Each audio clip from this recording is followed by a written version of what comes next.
আসসালামু আলাইকুম। আপনার মোবাইলে যখন কল আসবে, আপনি কল রিসিভ করবেন না। কল আসা মাত্র যখন মোবাইলটি আপনি আপনার কানের কাছাকাছি নেবেন, সেটা অটোমেটিক কল রিসিভ হয়ে যাবে। অর্থাৎ আপনার মোবাইলে যখন কল আসবে, কল আসা মাত্রই আপনি মোবাইলটি যখন আপনার কানের কাছে নেবেন, অটোমেটিক কল রিসিভ হয়ে যাবে। চলুন তাহলে এই সেটিংটি আপনাদেরকে দেখাই।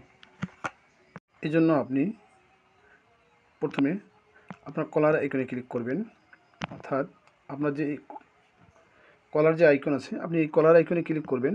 আমি কলার আইকনে ক্লিক করলাম। কলার আইকনে ক্লিক করার পর আপনি আপনার এই যে সেটিং আছে, এই সেটিং অপশানে আপনি ক্লিক করবেন। আমি সেটিং অপশানে ক্লিক করলাম। সেটিং অপশানে ক্লিক করার পর এরপর আপনি চলে আসবেন অ্যাডভান্স সেটিং। অ্যাডভান্স সেটিংয়ে ক্লিক করবেন। অ্যাডভান্স সেটিংয়ে ক্লিক করার পর